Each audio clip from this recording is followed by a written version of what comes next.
몇 년 전 늦은 여름밤이었습니다. 밤 공기는 가을을 준비하는 듯 서늘해졌고 저는 장마가 지난 후의 맑은 하늘을 보며 기분 좋게 귀갓길에 올랐습니다. 평소와 다름없이 집으로 가는 길은 한적했습니다. 사람들은 모두 집으로 들어갔는지 어지럽고 빛나는 가로등 불빛 아래 횡단보도에는 아무도 보이지 않았습니다. 제가 거주하는 곳은 작은 마을로 차량과 사람이 드문 외곽 지역에 자리 잡고 있습니다. 그래서 밤이 되면 마을 전체가 조용해져 늦은 시간 귀가하는 저에게는 마치 세상에 혼자 남은 듯한 느낌을 주곤 했습니다. 그날도 평소와 다름없이 느긋하게 마을 입구에 다다랐을 때 무언가 이상한 기운이 감지됐습니다. 등 뒤로 쏟아지는 한 줄기 시선, 처음엔 그냥 상상이라고 생각했지만 한 발자국 한 발자국 발걸음을 옮길 때마다 그 시선은 점점 강해지고 있었습니다. 어느 순간 견디지 못하고 뒤를 돌아보았습니다. 그곳에는 긴 머리를 늘어뜨린 여인이 고개를 푹 숙인 채 서 있었습니다. 어찌 보면 최근 유행하는 옷차림에 크게 이상할 것 없는 평범한 모습이었지만 어딘지 불안한 느낌이 드는 것은 왜일까요? 저는 순간 겁을 먹었지만 최대한 티 내지 않으려고 애쓰며 그녀를 지나 앞으로 나아갔습니다. 몇 걸음 걷다 다시 한번 뒤를 돌아보니 그 여인은 여전히 같은 자세로 서 있었습니다. 이젠 완전히 신경이 곤두섰습니다. 저도 모르게 서둘러 발걸음을 옮기기 시작했습니다. 그리고 마을 안쪽에 위치한 작은 집 앞에 다다랐을 때 안심하고 다시 한번 뒤를 확인했습니다. 하지만 그녀는 이제 눈에 띄지 않았습니다. 아마 다른 방향으로 갔겠거니 생각하며 집으로 들어섰습니다. 그날 밤 뭔가 이유 모를 불안감에 잠이 쉽게 오지 않았지만 긴 하루의 피로에 지쳐 결국 잠에 빠졌습니다. 그러나 그 평온은 오래가지 않았습니다. 한밤중 창문 밖에서 들려오는 소리에 잠에서 깼습니다. 마치 누군가 집 주위를 맴돌고 있는 듯한 발소리. 심장은 급하게 뛰기 시작했고 창가로 다가가 커튼을 살짝 들어 올렸습니다. 그 순간 창문 바로 밖에 고개를 숙인 채 서 있는 그 여인이 보였습니다. 마치 그 위치에서 날 똑바로 쳐다보고 있는 듯한 그녀의 모습에 심장이 멈추는 줄 알았습니다. 급하게 뒷걸음질 치며 눈을 감았지만 이미 그 형상이 눈에 아른거렸습니다. 다음 날 아침 혹시나 하는 마음에 다시 창문을 열어보았지만 그녀는 사라지고 없었습니다. 그저 어젯밤의 악몽이었기를 바라면서 말입니다. 그러나 그날 이후로 그 여인은 매일 밤 제가 잠들기를 기다린 듯 나타나곤 했습니다. 설령 제가 불을 끄지 않고 지켜본다 해도 어느 순간이면 어김없이 저를 찾아와 창문 밖 어두운 그림자로 자리 잡고 있었습니다. 매일 밤 겪는 공포에 지친 저는 결국 용기 내어 이웃에게 도움을 청했습니다. 그들은 모두 반신반의했지만 몇몇은 오래전 이 마을에서 비극적인 사고로 생을 마감한 여성의 이야기를 들려주었습니다. 그 이야기를 들은 후 저는 그녀가 왜 그토록 저를 따라다니는지 알 수 없었습니다. 그저 매일 밤 그녀가 저를 찾아와 두려움에 떨게 할 뿐이었습니다. 시간이 지나 저도 그 여인의 존재에 조금씩 익숙해져 갔지만 그 공포가 완전히 사라진 것은 아닙니다. 여전히 매일 밤 그녀를 기다리며 혹시나 그녀가 나타나지 않는 순간이 오기를 바라곤 합니다. 그리고 지금도 여전히 이 이야기를 남기며 창문 밖 그녀의 그림자를 의식하고 있습니다. 누군가 이 글을 읽는다면 밤길을 걸을 때 늘 주의하시기 바랍니다. 어쩌면 그 고개 숙인 여인이 어느 날 갑자기 여러분 앞에 나타날지 모르니까요. 두 번째 이야기. 어느 마을에 한 오래된 학교가 있었다. 이 학교는 한때 번창했지만 시간이 흐르면서 점점 학생 수가 줄어들어 결국 폐교가 되어버렸다. 하지만 마을 사람들 사이에서는 여전히 학교에 대한 소문이 끊이지 않았다. 그곳에는 무언가 불길한 것이 남아있다는 이야기였다. 이야기는 오래전으로 거슬러 올라간다. 이 학교에는 선처가 많고 미모로 유명한 여학생이 있었다고 한다. 그녀는 항상 환한 미소를 머금고 있어 친구들 사이에서는 인기가 많았다. 하지만 어느 날 그녀는 학교 옥상에서 투신하여 비극적으로 생을 마감했다. 그녀의 죽음은 큰 충격을 불러일으켰지만 아무도 그녀가 왜 그런 선택을 했는지 알지 못했다.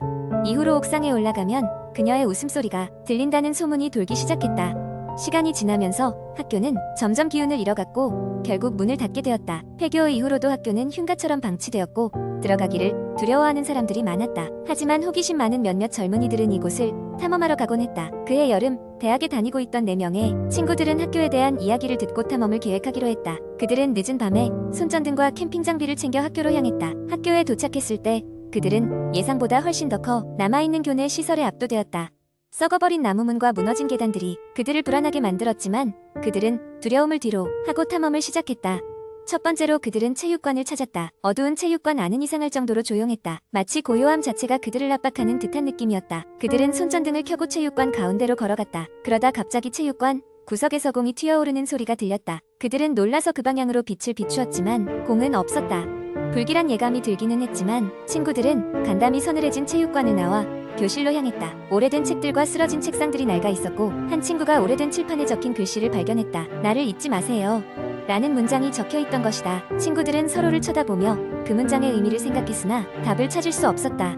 마지막으로 그들은 모두가 두려워하던 옥상으로 올라가 보기로 했다. 날카로운 계단을 오르고 난 후 옥상에 도착했을 때 그곳에는 밤하늘만이 그들을 맞아주었다. 그러나 이상하게도 바람도 불지 않는 밤인데 누군가의 웃음소리가 들려왔다. 예전 그 여학생의 웃음소리라는 것을 직감한 새 친구들은 서둘러 그곳을 떠나게 되었다. 학교를 떠나는 길에 그들은 문득 돌아보게 되었고 그 순간 옥상에 서 있는 소녀의 모습이 보였다. 소녀는 그들에게 손을 흔들며 여전히 환하게 웃고 있었다. 그것이 마지막이었다. 그들은 다시는 그 학교를 찾지 않았다. 그날 이후로 그들의 마음속에 남는 것은 불길한 기억뿐이었다. 그들이 본 것이 진짜였을지 아니면 그저 상상에 불과한 것이었을지 확신할 수 없었다. 하지만 확실히 말할 수 있는 것은 누군가는 여전히 그곳에서 떠나지 못하고 있을 거라는 사실이었다. 마을 사람들은 그 후로도 가끔 웃음소리에 대한 이야기를 전해 듣긴 했지만 학교에 다시 발을 들여놓는 용자는 없었다. 그저 시간이 흘러 학교는 점점 더 잊혀져갔고 이야기는 전설 속으로 남게 되었다. 세 번째 이야기, 어느 작은 시골 마을의 전설의 집으로 불리는 오래된 폐가가 있었다. 이 집은 마을의 맨 끝자락, 울창한 숲속 깊숙한 곳에 자리 잡고 있어 낮에도 햇빛이 잘 들지 않는 음침한 장소였다. 마을 사람들은 이 집을 오랫동안 기피하며 모르는 척했지만 아이들 사이에서는 오히려 호기심을 자극하는 장소가 되었다. 이 집에 대한 이야기는 불길했다. 오랜 옛날 이곳에 살던 가족이 이유 모를 비극을 맞이했고 그 이후로 집은 버려지며 점차 자연에 잠식되었다. 그러나 이상하게도 밤이 되면 집 안에서 사람의 울음소리가 들린다는 소문이 돌았다. 마음 약한 사람들은 이 근처를 지나가기만 해도 며칠간 악몽에 시달렸고 정신이 혼미해지는 듯한 경험을 했다. 어느 여름날 지루함을 이기지 못한 4명의 친구들이 모험 삼아 그 폐가를 탐방해보자는 이야기를 꺼냈다. 그들은 각자 스마트폰과 손전등 그리고 누가 위험을 느끼면 곧바로 집을 나가겠다는 탈출 계획을 준비하며 모험을 떠났다. 해가 저물고 어둠이 내려앉은 저녁, 친구들은 숲의 입구에서 만났다. 긴장이 되었지만 서로의 존재가 주는 안도감에 힘입어 길을 나섰다. 숲길은 생각보다 더 어두웠고 평소에는 들리지 않던 동물들의 움직임과 낯선 소리마저 더 커 보였다. 마침내 그들은 폐가 앞에 도착했다. 집은 예상보다 더 낡고 황폐해 보였다. 나무 판자로 덧대어진 창문, 무너져가는 지붕, 여기저기 자란 잡초들은 사람의 손길을 오랫동안 받지 못한 것을 암시하고 있었다. 친구들은 서로를 바라보며 작은 의지를 다지곤 조심스럽게 문을 열고 안으로 들어갔다. 집 내부는 어둡고 안개가 자욱한 듯한 느낌이 들었다. 먼지가 휘날리며 숨쉬기가 곤란할 정도였다. 친구들은 손전등을 켜고 각자 조심스럽게 집안을 탐색하기 시작했다.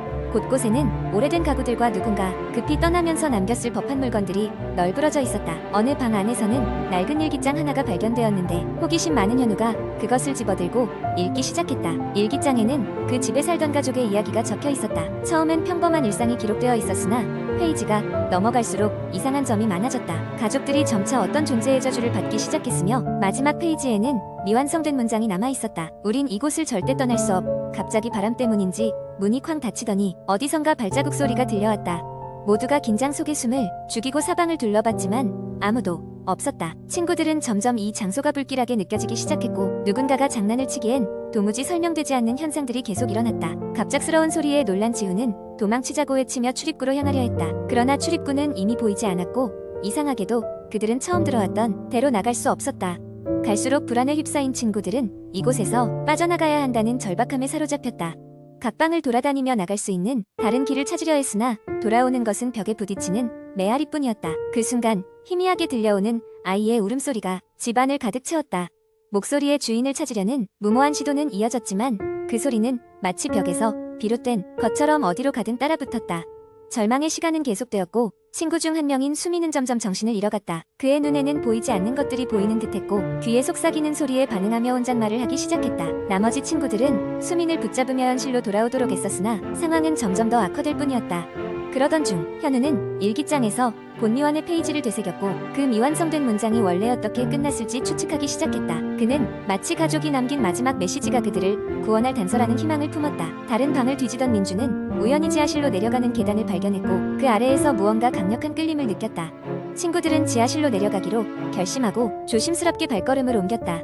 그곳은 깊고도 끔찍하게 추운 장소였으며 그들의 작은 손전등은 이 거대한 어둠을 제압하기에 부족했다. 지하실 한편에는 기이한 상징들이 그려진 돌재단이 있었고 그 위에 놓인 녹슨 상자는 수많은 세월 동안 누구의 손길도 닿지 않은 듯했다. 이상하게도 상자를 열자 갑작스런 안도감이 찾아왔고 울음소리도 점차 멀어지며 사라졌다. 상자 안에는 오래된 가족 사진과 짧은 메모가 있었다. 우린 비록 떠날 수 없으나 찾는 자는 구원받으리. 그 순간 집의 모든 불길함이 갑자기 사라졌고 친구들은 출구를 찾을 수 있었다. 급히 밖으로 빠져나온 그들은 다시는 돌아가지 않겠다고 결심하며 집을 뒤로했다. 그 후로 그 집에 울리는 울음소리는 더 이상 들리지 않았다고 한다. 친구들은 이 경험을 비밀로 하며 평소의 일상으로 돌아갔고 마을은 점차 이 이야기를 잊어갔다. 그러나 가끔씩 새롭게 전해지는 소문으로 인해 이 집에 대한 전설은 계속해서 다른 호기심 많은 영혼들을 집으로 끌어들였다. 그들이 구원을 받을 수 있을지 아니면 또 다른 존재가 될지는 그들만이 알 수 있을 것이다.